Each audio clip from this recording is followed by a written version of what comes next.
या कुंदेन्दु तुषारहार, या कुंदेन्दु तुषारहार धवला, या शुभ्रवस्त्रावृता, या वीणा वरदंड मंडितकरा, या श्वेत पद्मासना, या ब्रह्माच्युत शंकर प्रभृत भीर्दैव सदा वंदिता, सामा पातु सरस्वती भगवती विसंसे जाड्यापहा,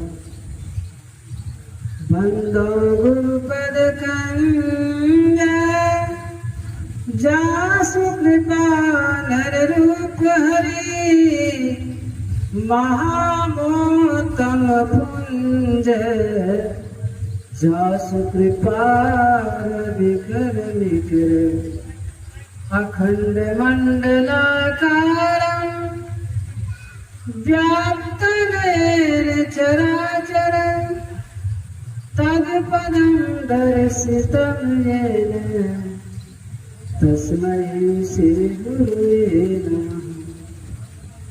सीतानाथ समारंभां श्रीरामानन्दार्य मध्यमाम्, अस्मदाचार्य पर्यन्तां वन्दे श्री गुरु परम्पराम्। भक्ति भक्त भगवंत गुरु चतुर्नाम बपु एक, इनके पद बंदन किए,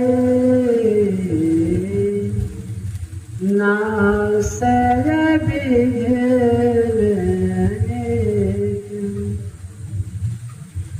नीलांबुज श्यामल कोमलांगं, सीता समारोपित वामभागं, पाणौ महासायक चारुचापं, नमामि रामं रघुवंशनाथं। कर्पूर गौरं करुणावतारं, संसार सारं भुजगेन्द्रहारं, सदा वसन्तं हृदयारविन्दे, भवं भवानी सहितं नमामि। आत्मा त्वं गिरिजापति सचराचर शरीरं नियम्, पूजां ते विश्वयोग भोग रचना निद्रा समाधि स्थिति, संचार पाद वृद्धिश्री विद्यस्त्रोतानि सर्वागिरा, जज्जत कर्म करो तत्तदखिलं सर्वोत्तमराधनं, कर चरितं वाक्वाकायं कर्मयं वा श्रवणं, वामनसा वापराधां विहितम् अविहितं च सर्वे क्षमस्व। जय जय श्री गरुड़पते हर हर महादेव शंभो। प्रणवो पवन कुमार खलबन पावक ज्ञान घन, जासु हृदय आगार, बसहि राम सर चाँप धर। यह बसहि राम सर चाँप धर, रामचरित के रसिक बर, भक्त राजमत धीर, आई सुवासन लीजिए, तेज पुंज बलबीर। राम कथा होती है तह तह पवन कुमार। अंजल धर सिर सुनात है बहत नयन जलधार। यह कलिकाल मलाजतन मन कर देखू विचार। श्री रघुनाथ नाम तजी नाहि आन आधार। राम नाम मण दीप धरे जिय देह रे द्वार। तुलसी भीतर बाहरो जो चाहत मुझियार। अस प्रभु दीना बंधु हरे कारण रहित दयाल। तुलसीदास सिया राम जी भजो छाड़ी कपट जंजाल। दशा मुझ दीन की भगवान संभालो गे तो क्या होगा। अगर चरणों की सेवा में लगा लोगे तो क्या होगा। राम का नाम इतना मिश्री सोवत जागत ना बिसरी। राम कथा बहुतों ने लिखी तुलसी की तरह मर जात कहाँ है। भगवान बसे हर खान में पर काढ़न को प्रहलाद कहाँ है। जगमंगल गुण गाम राम के दान मुक्ति धनी धर्म धाम के। जनक सुता जग जननी जानकी अतिशय प्रिय करुणा निधान की।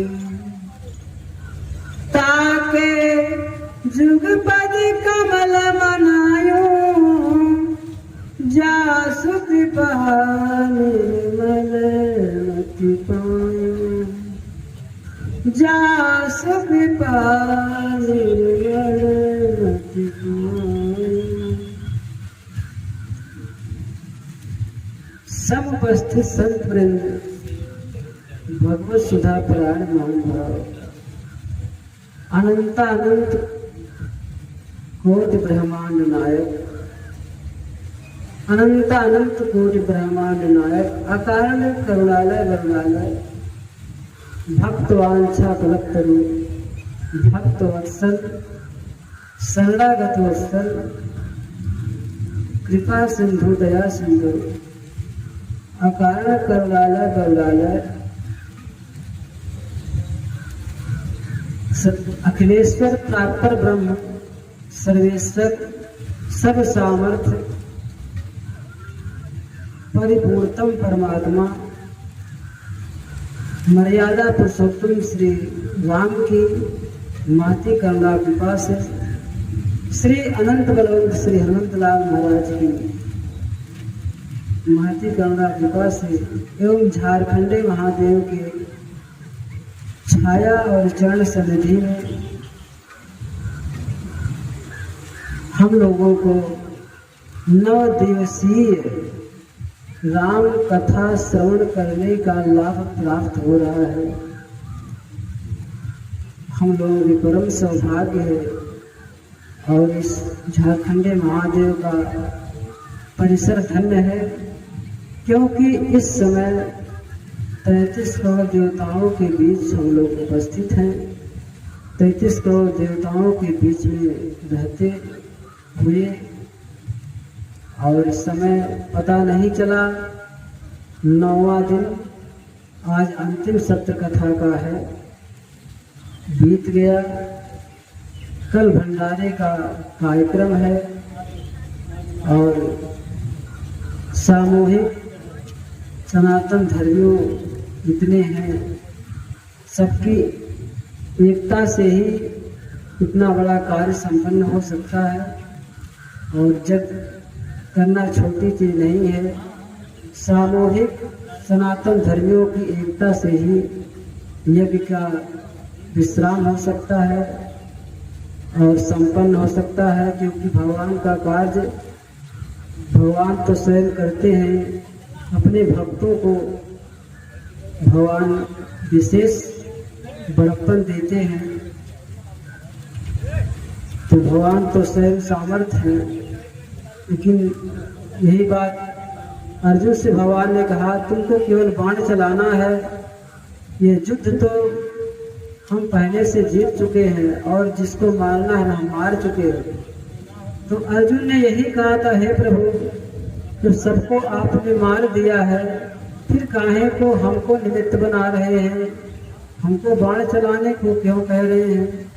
तो भगवान ने यही कहा, हे अर्जुन, हमारा तो तीनों लोक में जय जयकार हो ही रही है, 14 भुवन में, लेकिन तुम हमारे भगत हो। हम चाहते हैं कि हमारे साथ साथ हमारे भगत की भी जय जयकार हो, इसलिए हम तुमको निमित्त बना रहे हैं, तुमको सिर्फ बाण चलाना है।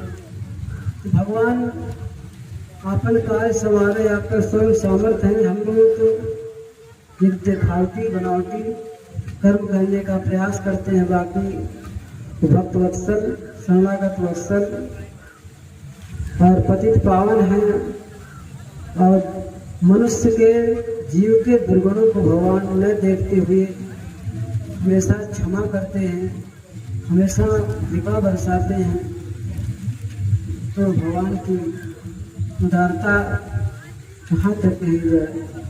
गोस्वामी जी ने विनय पत्रिका में भगवान के उदारता के ऊपर कहा है, ऐसो को उदार जग माही, दिन सेवा जो द्रवय दीन पर, राम सरिसे को नाही। भगवान के समान कोई उदार नहीं है, जो बिना कारण के जीव के ऊपर दया करते हैं। इनकी दया अमोघ है। तो भगवान की दया जीव के ऊपर न हो तो जीव के जितना जाने अनजाने में खोट कर्मों को करता है, उसका परिणाम भयानक हो सकता है, भयानक हो जाता। लेकिन भगवान अपने करुणा कृपा से जीव के अवगुण को नहीं देखते हैं, थोड़े से गुण को देखकर प्रसन्न हो जाते हैं। थोड़े से गुण क्या है? भगवान नाम संकीर्तन। हमारे परम गुरुदेव ब्रह्मदेव संत पूज्य श्री सदगुरुदेव भगवान कहा करते थे,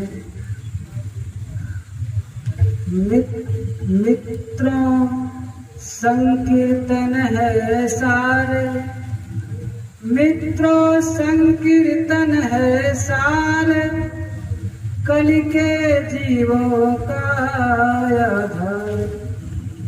तो संकीर्तन को सार बताया जाता है। इस सार तत्व को पकड़ लिया जाए तो सब कुछ अपने मुट्ठी में हो जाता है। भगवान का नाम और भगवान का चरित्र दोनों की अनुपम महिमा है। चरित्र श्रवण से बुद्धि शुद्ध होती है, बुद्धि शुद्ध होते ही भगवान में प्रेम चला जाता है। क्योंकि भगवान राम जी को कुछ नहीं चाहिए, राम जी को प्रेम चाहिए। राम जी केवल भाव के भूखे हैं, क्योंकि गोस्वामी जी चौपाई के माध्यम से अपने मानस में स्वयं बताया है।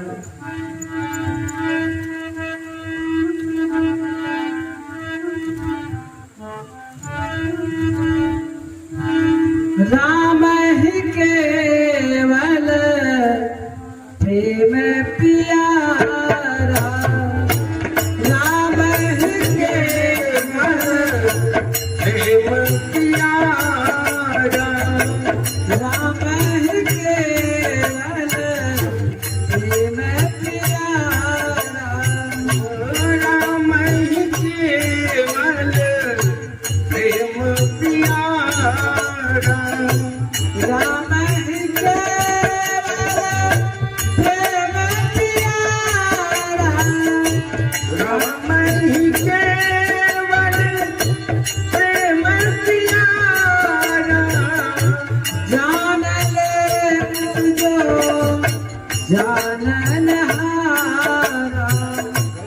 जान ले मुझो जाननिहारा,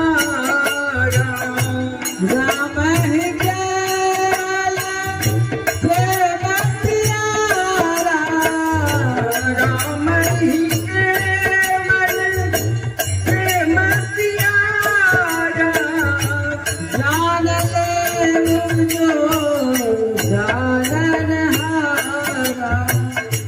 जान ले मुझो जाननिहारा,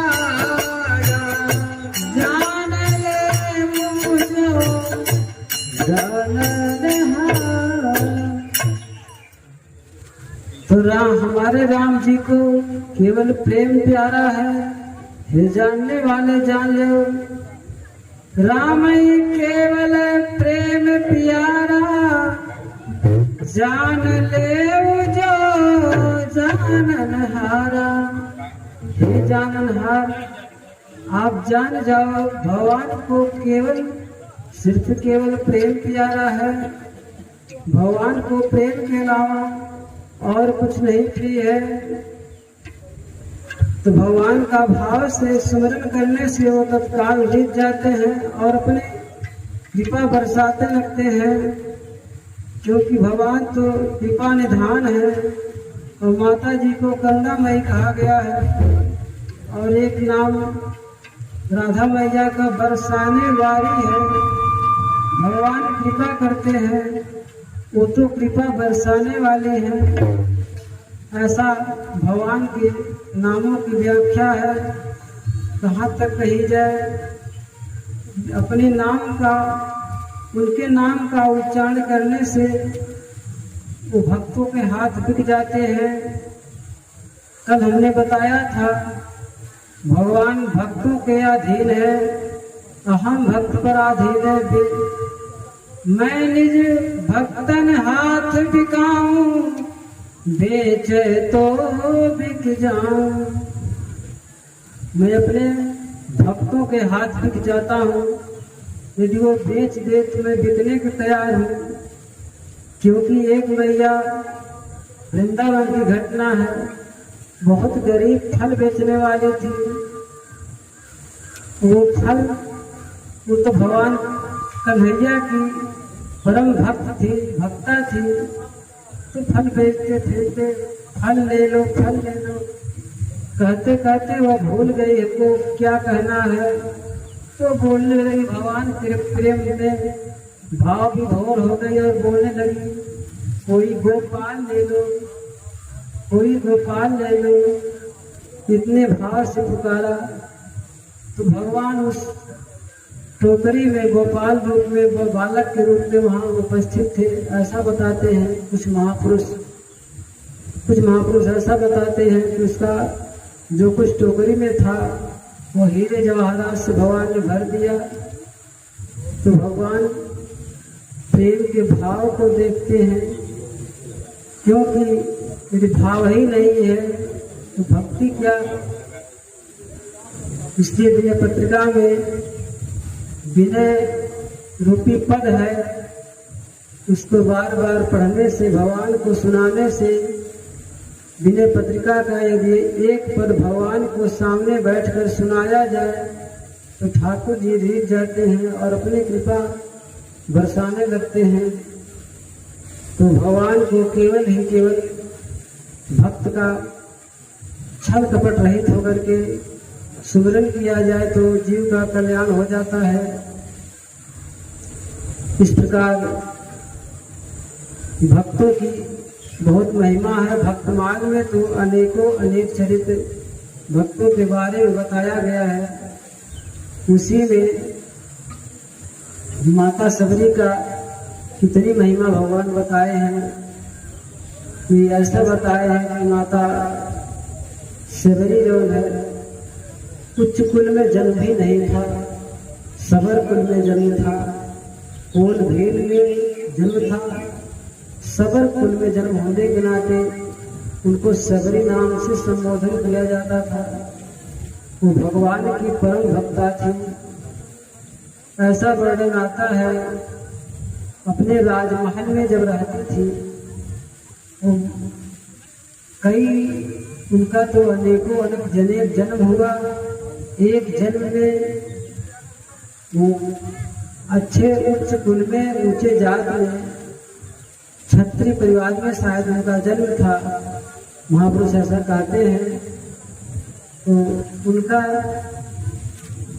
विवाह होने के उपरांत तो राजमहल में रानी बनकर रहती थी। तो राजघराने की परंपरा अनुसार राजमहल के बाहर नहीं निकलने पाती थी, राजमहल के अंदर ही अंदर रहना पड़ता था। तो वो बोर हो जाती थी और भगवान की वो सच्चा भक्त थी। सच्चे भक्त होने के नाते भगवान का दर्शन करना, भगवान के मंदिर जाना, ऋषियों मुनियों से मुलाकात करना, उनका दर्शन करना, ऐसा उनका मन में भाव था कि हम भगवान के धाम में जाएं, भगवान का दर्शन करें और उनके दर्शन का लाभ उठाएं। तो उनको ये सब करने से रोका जाता था। राजमहल से बाहर नहीं निकलना है क्योंकि हमारे राजपुर की यही परंपरा है। तो अपनी पूजा कक्ष में दिन भगवान के सामने रोने लगी। इतना रोई ठाकुर जी, यदि हमारे ऊपर, हमारे भाव और भक्ति के ऊपर अगर यदि आप प्रसन्न हो, यदि आपको ऐसा लगे कि मैं उस लायक हूँ, तो आप कृपा करके हमको यह वरदान प्राप्त कराइए और यह कृपा करिए कि हम अगले जन्म में छोटे कुल में, छोटी जात में पैदा हूँ, जन्म ले, ताकि मैं मंदिर में चलकर जा सकूं और भगवान के धाम में, अयोध्या, मथुरा, वृंदावन, भगवान का अनेक प्रकार का धाम है, हर धामों में स्वेच्छा से जा सकूं, प्रसन्नता से जा सकूं। ये हमारा मन की अभिलाषा है कि प्रभु उसको आप ही पूरा कर सकते हैं। तो सबरपुर में जो उनका जन्म हुआ था इसलिए हुआ था क्योंकि पिछले जन्म का उनका यही मांग था कि हमको छोटे परिवार में जन्म मिल जाए ताकि मैं भक्ति आराम से कर सकूं और कोई किसी को परेशान न करे और शांति से हमारा भजन चलता रहे और संतों का दर्शन प्राप्त होता रहे, चल के हम धामों में जा सकें। इस राजमहल में रहने का क्या प्रयोजन जब हम दर्शन ही नहीं कर पाएंगे, बाहर नहीं निकल पाएंगे, संतों का दर्शन नहीं कर पाएंगे, भगवान के मंदिरों का दर्शन नहीं कर पाएंगे, कीर्तन में सम्मिलित नहीं हो पाएंगे, तो इस जीवन का क्या प्रयोजन, इस राजमहल का क्या महत्व। इसलिए प्रभु यदि हमारे ऊपर आप प्रसन्न हो तो छोटे कुल में, छोटी जात में हमारा जन्म देना, ताकि हम जो हमारे मन की इच्छा है, जो सोच है, वो पूरी हो सके और भगवान की कथा को, भगवान के धाम का दर्शन, संत महापुरुषों का दर्शन कर सके। तो इसलिए माता सबरी का जन्म सबरपुर में जो हुआ था, इसका कारण ही था उन्होंने कई जन्म पहले ऐसा उन्होंने मांग किया था हमारा जन्म हो तो इस तरह हो। इसे छोटी जात में माता सबरी सबरकुल में जन्म होने पे सबरी नाम से पुकारी जाती थी। तो जब उनकी विवाह नहीं हुआ था, बाल्यकाल अवस्था थी, पहले बचपन में ही जीवन विवाह के बंधन में बंध जाता था। तो जब 5 साल की अवस्था में थी तो तमाम प्रश्नों का उत्तर, आध्यात्मिक प्रश्नों का उत्तर देती थी और सबको समझाती थी स्पष्ट रूप से कि हमको भगवान का भजन करना है। तो कोई भी, सब लोग उस बातों को हंसी में लेते थे और कोई विश्वास नहीं करता था। पहले बचपन में शादी हो जाया करती थी तो उनकी बचपन में सगाई हो गई और एक डेट पड़ गया, खुला समय शादी हो जाएगी, शादी का डेट पड़ गया और घर पर 200 भेड़ियां बांधी गई ताकि उनको हलाल करके उनको स्वागत में, जो भी अतिथि कर आएंगे उनके स्वागत में उनको हत्या कर दी जाएगी। तो एकाएक 200 भेड़ी को देखकर माता सबरी बचपन में भी बहुत तेज तर्राक थी और माता जी से उन्होंने प्रश्न कर दिया कि हे माता जी, इतनी भेड़ी तो हमने कभी नहीं देखा, इतनी सारी भेड़ी क्यों इकट्ठा की गई है? तो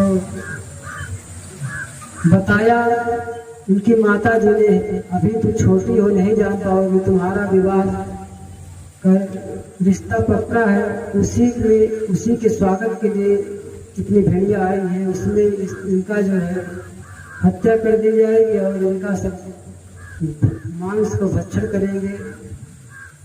तो माता सबरी 5 साल की अवस्था, नाजुक अवस्था, घबरा गई और कहने लगी, हे माता, ये तो अनुचित है। उनकी माता ने समझाया ऐसा उचित है, तो ये परंपरा है, सबरकुल की ये परंपरा है। तो वो तो सच्चा भक्ता थी। वो रात को 12 बजे घर परिवार छोड़ करके भगवान की प्राप्ति हेतु जंगली जात तो थी ही, तो जंगल में तपस्या करने के लिए निकलना चाहा। तो काफी दूर जाते जाते सबसे पहले मतंग ऋषि की कुटिया मिलती है। तो मतंग ऋषि की छुप सेवा करने लगी, लकड़ी सेवा और भी जितना सेवा बन पाती थी, सफाई सेवा तो करती रहती थी। और मतंग ऋषि को मन में बहुत प्रसन्नता होती थी, बार बार आशीर्वाद देते थे, जो भी व्यक्ति सेवा कर रहा है लकड़ी की, वो कितना महान है, कितना गुप्त सेवा कर रहा है। लेकिन एक दिन उनके मन में ऐसा आया कि हम जो है आज जो है सोएंगे नहीं, देखेंगे ऐसा कौन भक्त आता है जो गुप्त सेवा करता है, लकड़ी का गट्ठा रख जाता है और जो भी बन पाता सेवा करता है। तो एक दिन रात वो जागते रहे इंतजार में कि जो भी आएगा मैं उसे देख लूँगा, जान लूँगा, समझ लूँगा। तो उस दिन माता सबरी छोटी बच्ची थी, डर के मारे लकड़ी का गट्ठा रख करके वो भागने लगी। ऐसे मातंग ऋषि पकड़ लेते हैं और पकड़ने के बाद कहते, हे बेटी, तुम इतनी छोटी अवस्था में तुमने घर क्यों छोड़ दिया? तो सबरी ने बताया, इतनी एक विवाह के ख्वाब को प्राप्त करने के लिए यदि इतने जीवों का हत्या हो जाए, इतने भेड़ियों का जान चला जाए, तो इस जीवन का क्या महत्व? इस जीवन का कोई महत्व नहीं। इसलिए हमें चोरी से वहाँ से भाग निकले, हम आपके शरण में हैं, हमें आप रक्षा कीजिए और कृपा बरसाइए। तो मतंग ऋषि छिप छिप कर सेवा क्यों करते हो? तुम आश्रम में आराम से पड़ी रहो, तुम्हारी रक्षा होगी, तुम्हारी कोई दिक्कत नहीं रहेगी।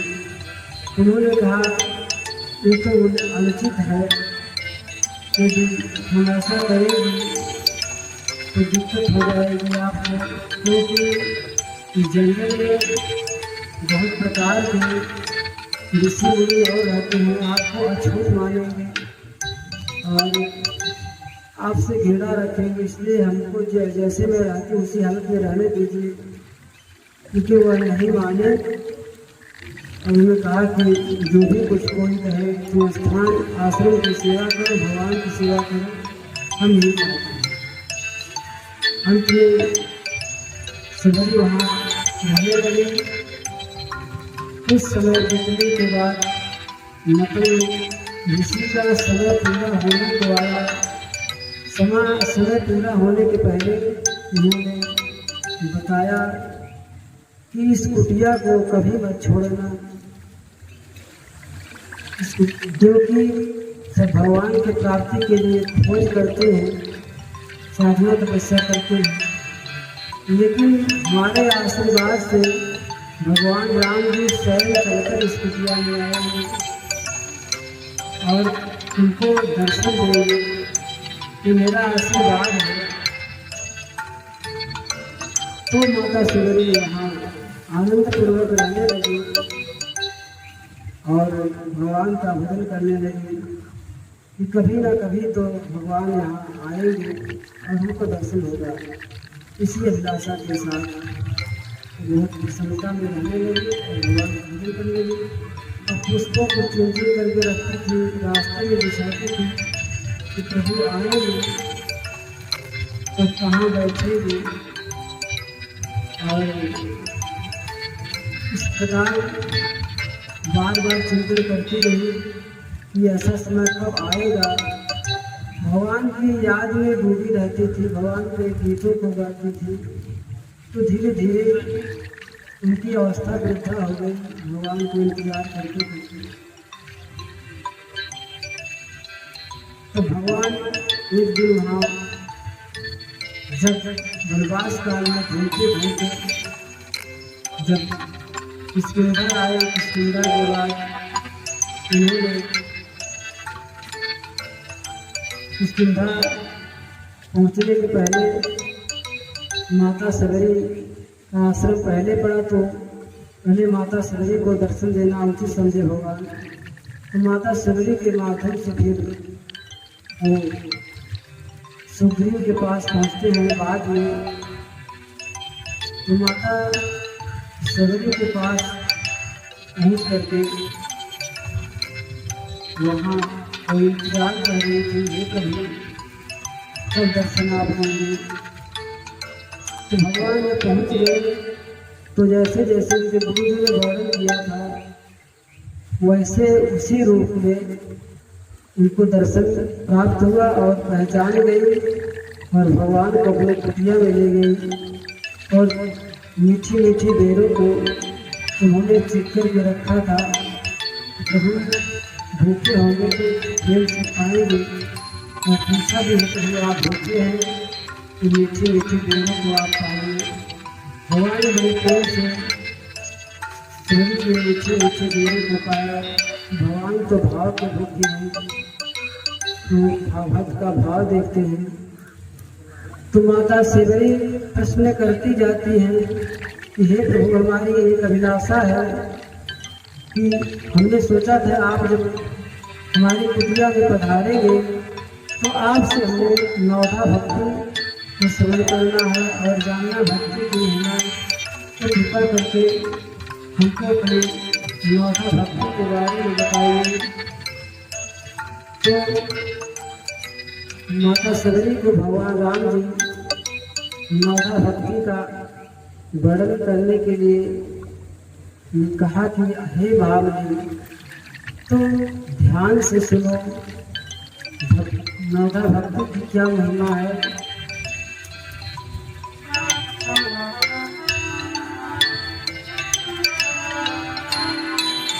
प्रथम भगति संतन कर सारा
हमारी प्रथम भक्ति है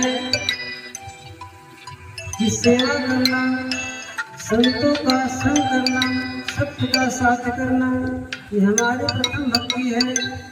सत्य से अलग ना होना, शास्त्रानुकूल शास्त्र संगत रास्तों पर चलना, ये हमारी प्रथम भक्ति है।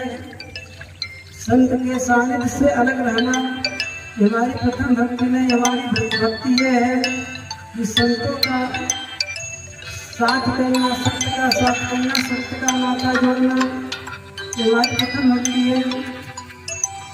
और दूसरी भक्ति में कथा प्रसंग, दूसरी भक्ति हमारी क्या है?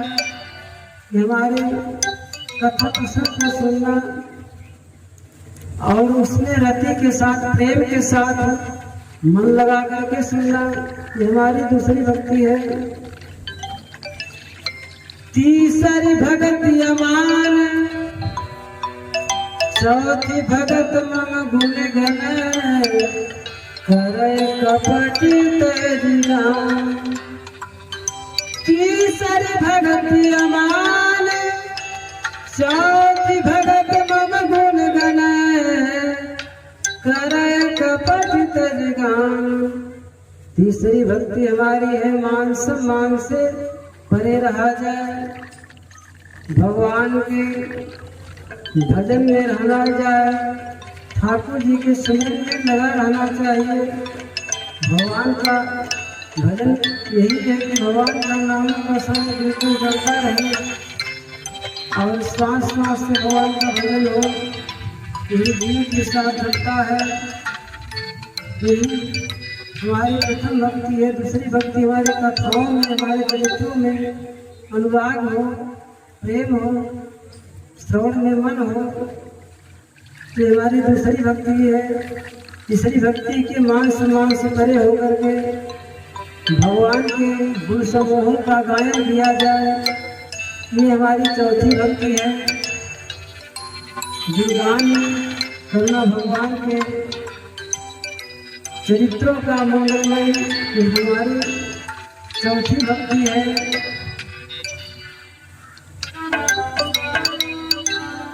मंत्र जाप मम दृढ़ विश्वास, पंचम भक्ति सो वेद प्रकाश। ओ मंत्र जाप दृढ़ विश्वास, पंचम भक्ति सो वेद प्रकाश। मंत्र जाप मम दृढ़ विश्वास, पंचम भक्ति सो वेद प्रकाश। मंत्र जाप मम दृढ़ विश्वास, पंचम भक्ति सो वेद प्रकाश। मंत्र जाप मम दृढ़ विश्वास, पंचम भक्ति सो वेद प्रकाश। मंत्र जाप मम दृढ़ विश्वास। पांचवी भक्ति हमारी है कि हमारा जो खराक्षर नाम मंत्र है उसमें मंत्राज में विश्वास हो, विश्वास और दृढ़ता के साथ कम से कम 6000 जाप होना चाहिए। तो और विश्वास मजबूत हो, ये पांचवी भक्ति है। और वेद का प्रकाश करने की क्षमता हो, वेद का प्रकाश विद्वान नहीं कर सकता है, तो ये पांचवी भक्ति है।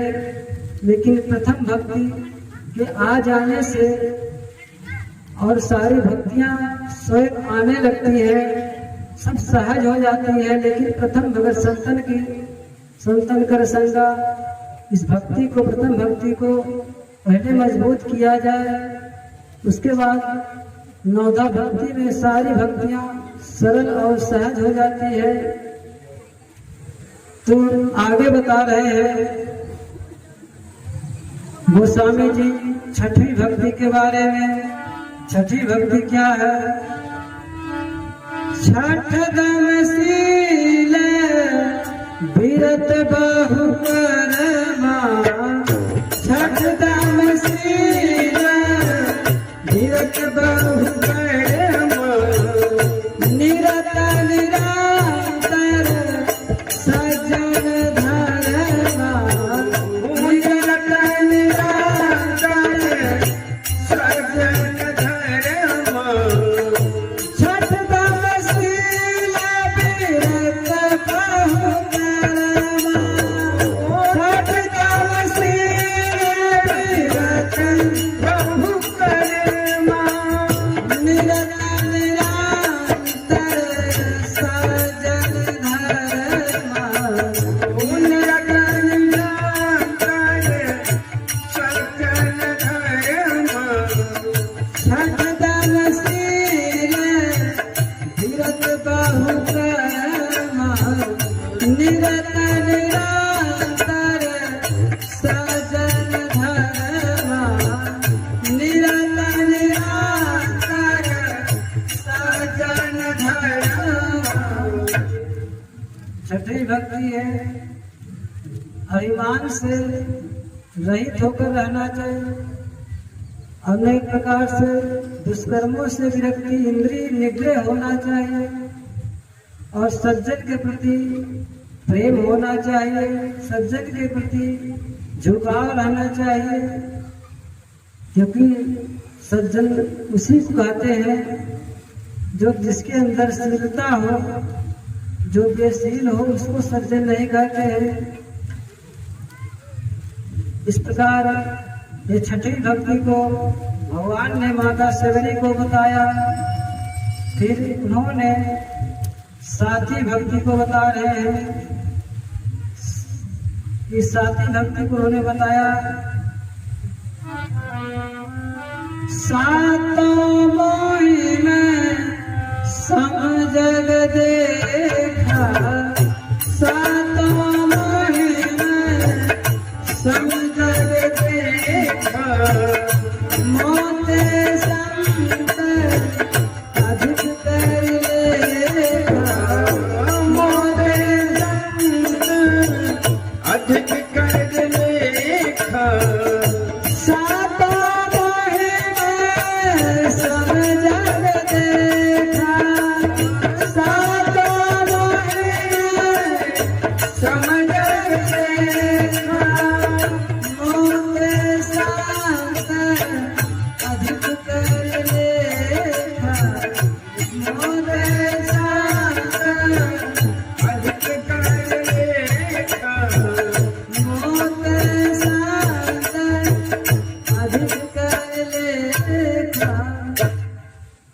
कि पूरे संसार को विराट सत्ता मान करके हमारा रूप ही जानो, कि कण कण में हम समाहित हैं, हर सत्ता में, हर कण में हमारा ही विराट सत्ता समाहित, जो भी दिखाई दे रहा है संसार में सब हमारी विराट सत्ता है, विराट रूप है। तो इसलिए संसार को, पूरे संसार को भगवान में होकर के देखना चाहिए। इसलिए गोस्वामी जी मानस में यह चौपाई के माध्यम से सबको प्रणाम किए हैं। सिय राम मैं सब जग जाने,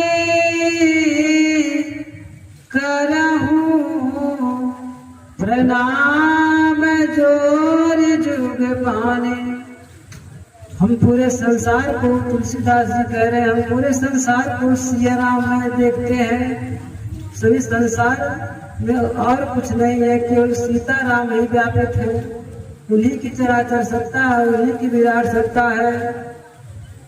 चारों तरफ चराचर जगत में फैले हुए हैं, सने हुए हैं।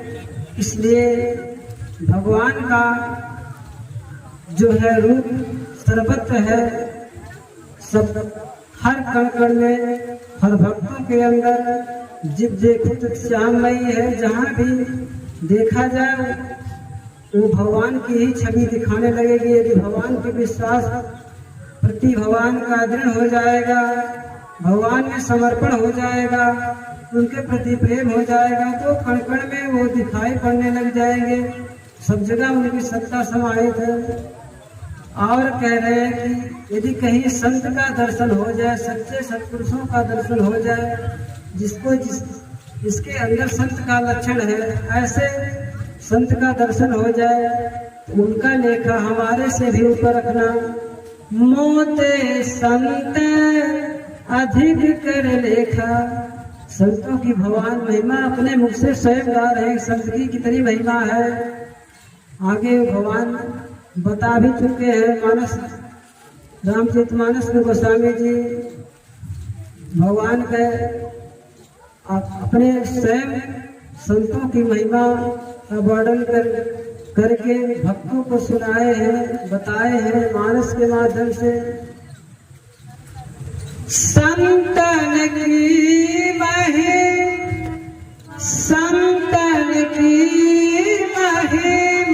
रघुराई, बहुविधि वेद पुराण गाए।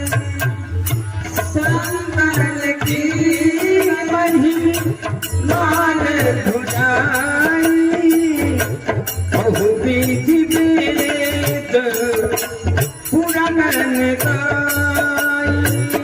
संतन की महिमा रघुराई, बहुविधि वेद पुराण गाए। संतन की महिमा रघुराई, बहुविधि वेद पुराण गाए। संतन की महिमा रघुराई, बहुविधि वेद पुराण गाए। बहुविधि वेद पुराण गाए, बहुविधि वेद पुराण गाए। तो संतों की महिमा स्वयं राम जी, स्वयं रघुराई बार बार गायन किया है अपने श्रीमुख से। तो और की बात क्या, तो वही भगवान कह रहे हैं संतों का लेखा हमारे से ऊपर रखा जाए, क्योंकि संत के माध्यम से ही कोई जीव भगवान तक पहुंचता है। भगवान का दर्शन होने के बाद भक्त पूछते हैं कि प्रभु आपका दर्शन जल्दी प्राप्त हो जाए, यह ऐसा क्या उपाय है, सो हमको बताइए। आपके प्रति झुकाव प्रेम कैसे बढ़ेगा। तो भगवान यही बताते हैं हमको प्राप्ति करने के लिए, हमारे दर्शन को पाने के लिए पहले गुरुओं के पास जाइए, संतों के पास जाइए, वही रास्ता बताएंगे, उन्हीं के माध्यम से कोई जीव हम तक पहुंच सकता है सरलता से। तो भगवान की प्राप्ति भी तभी हो सकती है जब संतों और गुरुओं का साथ किया जाए। तो इसी प्रकार बता रहे कि सातों सब मोहि मैं जग देखा, मोते संत अधिक कर लेखा। पूरे संसार को सिया राम में होकर देखना चाहिए कि कण कण में हमारी सत्ता है। इस भाव से हर घट में, हर प्राणी में भगवान की छवि देखना चाहिए कि हमारे राम जी हर कण कण में समाये हैं, हर शरीर रूपधारियों में और स्त्री रूपधारियों में, चराचर जीव में जहाँ भी देखो वहाँ श्याम की छवि दिखाई पड़े, राम की सब छवि दिखाई पड़े। यही जीव की भगवान के प्राप्ति का सुगम और सरल रास्ता है। जित देखो तित श्याममयी है, जहाँ भी देखो राम श्याम का छवि दिखाई पड़े तो जीव को भगवान की प्राप्ति में देरी नहीं रहेगा। इसीलिए गोस्वामी जी बता रहे हैं कि संसार को सिया राम में मान करके सबको प्रणाम करना चाहिए और भगवान की सत्ता, भगवान के छवि की महिमा चारों तरफ समाई हुई है ऐसा मानना चाहिए, इस प्रकार दर्शन करना चाहिए। सातवीं भक्ति भगवान बताती है। फिर आठवीं भक्ति का वर्णन करते हैं माता सबरी से कह रहे हैं, आठों जथा लाभ संतोषा, आठों जथा लाभ संतोषा, सपने हो नहीं दे खाई पर दोषा, यथा लाभ संतोषा, सपने हो नहीं दे खाई पर दोषा, आठों जथा लाभ संतोषा, आठों जथा लाभ संतोषा, सपने हो नहीं दे हरि पर दोषा, सपने हो नहीं दे हरि पर दोषा। भगवान कह रहे हमारी अठवीं भक्ति है कि किसी का स्वप्न में भी दोष नहीं देखना चाहिए। हर भक्तों में, हर जीवों में, हर मनुष्य में भगवान के तत्व का दर्शन करना चाहिए, उनके गुण का दर्शन करना चाहिए। जीव के दोष को नहीं देखना चाहिए, न दोष दर्शन करना चाहिए। दोष दर्शन करने से भक्ति उसकी मलिन हो जाएगी और भगवान के भक्ति पथ पर आगे नहीं बढ़ पाएगा। इसलिए जीव का दोष न देख करके उसके गुण का दर्शन करना चाहिए। ये आठवीं भक्ति में भगवान राम जी माता सबरी को बता रहे हैं और कई बार बार भामनी शब्द का संबोधन भी करते जा रहे हैं, क्योंकि भामनी शब्द का अर्थ है सुंदरता। सुंदर तो सुंदर उसी को कहा जाता है जिसके अंदर भक्ति हो। जिस जीव के अंदर भक्ति ना हो वो व्यक्ति सुंदर नहीं हो सकता। सोई सुंदर सोई सुभग शरीरा, जो तन पाए भजय रघुबीरा। उसी व्यक्ति को सुंदर माना जाता है, वही व्यक्ति महान है, वही व्यक्ति बलवान है, वही गुणी है, वही चतुर है। जो भगवान का भजन करता है, भगवान के नाम का संकीर्तन करता है, उससे बड़ा सुंदर कोई नहीं है। बाकी तो हाड़ मांस काट की सब पुतलियां हैं। इसमें तो इसको महापुरुषों ने, धर्मशास्त्रों ने मलमूत्र का भांड कहा है। जिस प्रकार भूसा रखा हो, ऊपर से गीली मिट्टी से उसे पोत दिया जाए, लिप दिया जाए, तो भूसा नहीं दिखाई पड़ेगा, लेकिन थोड़ा सा चोट करने पर वो आसानी से भूसा देखा जा सकता। उसी प्रकार भगवान मलमूत्र की भांड बनाए हुए शरीर में चमड़े का लेप कर दिए हैं। यदि इसी चमड़े को लेप करके न बनाए होते तो चीड़ कौवे इसे खा जाते। इसमें है क्या? भजन करने से ही इसकी कीमत है। यदि भजन न किया जाए इस शरीर का कोई महत्व नहीं, कोई कीमत नहीं। इस शरीर का महत्व तभी है, इस शरीर से जितना भी भजन हो। और मनुष्य की देह की महिमा भी है, लेकिन भजन करने से महिमा है, अन्यथा इसकी कोई महिमा नहीं है। जोगी गोस्वामी जी को स्वयं कहते हैं, नर शरीर की महिमा बताते हुए गोस्वामी जी क्या कर रहे हैं? नर समान नहीं कौनी वजह, नर समान नहीं कौनी वजह, संत महान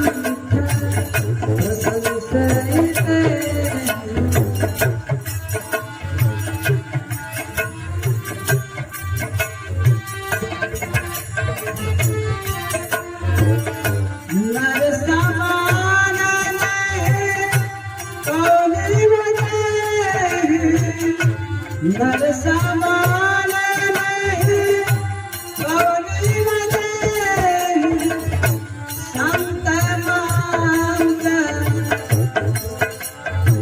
प्रशंसते संत मांग प्रशंसते। तुम नर समान, नर माने मनुष्य, मनुष्य के समान कोई दे नहीं है। इसकी बड़ी प्रशंसा है गोस्वामी जी करें, लेकिन कैसे? जब इस शरीर से भजन बनने लग जाए, इस शरीर से भजन होने लग जाए, यदि राम जी का बनकर रहा जाए, भगवान से वंचित होकर रहने में इसका कोई तात्पर्य नहीं है, इसका कोई अर्थ नहीं है। इसलिए कह रहे हैं 8वीं भक्ति में, आठों जथा लाभ संतोषा। तुलसीदास जी कह रहे जितना हम जिसको दिए हैं प्रारब्ध के अनुसार, जिसको जितना प्राप्त है उसी में संतुष्ट रहना चाहिए, संतोष करना चाहिए। ये हमारी 8वीं भक्ति है। आठों जथा लाभ संतोषा सपने नहीं देखई पर दोषा। शब्द में दूसरे का दोष दर्शन नहीं करना चाहिए। ये 8वीं भक्ति है। और 8वीं भक्ति सार्थक तब है जब भगवान का छवि चारों तरफ दिखाई पड़ेगी, तो किसी का दोष नहीं दिखाई पड़ेगा, क्योंकि कण कण में जब भगवान की छवि दिखाई पड़ेगी तो दोष दर्शन तब होगा। इस प्रकार हुआ बताते हुए 9वीं भक्ति का वर्णन माता सबरी से कर रहे हैं। नाम सरल सब सोचल हीना, नाम सरल सब सोचल हीना, मन भरोसे ही हरखन दीना। नाम सरल सब सोचल हीना, नाम सरल सब सोचल हीना, मन भरोसे ही हरखन दीना। मम भरोसे हरखन दीना, मम भरोसे हरखन दीना। भगवान 9वीं भक्ति में 9वीं भक्ति में कह रहे हैं सरलता पूर्वक रहना चाहिए, बिल्कुल सहजता पूर्वक, ऐसा सरलता से रहना चाहिए कि देखने वाले ये समझ जाए कितना सज्जन पुरुष है, कितने सुशील हैं। तो ऐसा जीवन होना चाहिए और छल कपट से रहित होना चाहिए। छल कपट युक्त जीवन 9वीं भक्ति में नहीं आता है। भगवान के प्रति विश्वास दृढ़ हो जाए, यही सब भक्ति का लक्षण है। नाम सरल सब सोचल हीना, मम भरोसे ही हरखन दीना। 9वीं भक्ति है सरलता और सहजता में जिया जाए तो 9वीं भक्ति की पूर्णता मानी जाती है। तो भगवान प्रति विश्वास जो हो, इस प्रकार से भगवान 9वीं भक्ति का वर्णन करते हुए आगे फिर क्या कह रहे हैं। नाम जीने के एक होई, नाम जीने के एक होई, नारी पुरुष सच राचर कोई, नारी पुरुष सच राचर कोई। नाम जीने के एक होई, नाम जीने के एक होई, नारी पुरुष सच राचर कोई, नारी पुरुष सच राचर कोई, नारी पुरुष सच को कोई। नौ भक्ति में से सारी भक्ति उसके पास हो, चाहे स्त्री हो या चाहे पुरुष हो, नौ भक्ति में से एक भी भक्ति किसी को आ जाए तो वह भगवान का अत्यंत प्यारा हो जाता है। सो अतिशय प्रिय भामिन मोरे, सकल प्रकार भगत दृढ़ तोरे। तो संपूर्ण भक्ति उसकी सफल मानी जाती है। और एक भी भक्ति आ जाए तो भगवान का अत्यंत वो प्यारा हो जाता है। हे भामिनी, तुम्हारे में भगवान कह रहे कि हे सबरी, हे माता जी, आप में तो संपूर्ण भक्ति विराजमान है। तो भगवान नवधा भक्ति बता करके माता सबरी को प्रसन्न किया और वो प्रसन्न होकर के कही कि हे प्रभु, आपका स्वरूप का दर्शन करते करते अपने हम शरीर को परित्याग करना चाहते हैं। उससे पहले अपने जहाँ हमारे गुरु जी शरीर को छोड़े हैं, त्याग किए हैं, वो स्थान का भगवान ने कहा हमको दर्शन करवाइए। भगवान ने उस स्थान का दर्शन किया और भगवान को दर्शन करके माता सबरी ने यही बताया कि आगे पंपापुर आपको जाना पड़ेगा, वहाँ भगवान जाएंगे, आप तो वहाँ सुग्रीव जी से भेंट होगी, उनके माध्यम से आपको आगे का रास्ता साफ हो जाएगा। माता सीता जी का पता लगाने में वो सहयोग करेंगे। तो ऐसा बताते हुए माता सबरी अपने शरीर को परित्याग कर दिया। भगवान के सामने भगवान की छवि को देखते देखते भगवान के श्री चरणों में विलीन हो गई। अब आइए बाकी समय न लेकर के भगवान का छोटा सा भजन बोल करके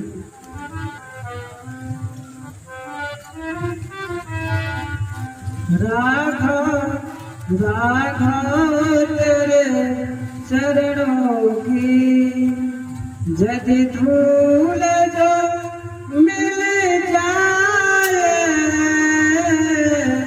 राघव तेरे चरणों की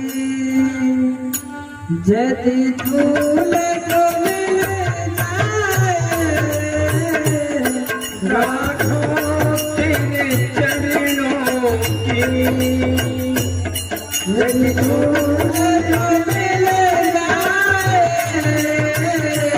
राघव तेरे चरणों की, राघव तेरे चरणों की यदि धूल जो मिल जाए, राघव तेरे चरणों की यदि धूल जो मिल जाए, सच कहता हूँ बस सच कहता हूँ बस तकदीर बदल जाए, सच कहता हूँ बस तकदीर बदल जाए, राघव तेरे चरणों की।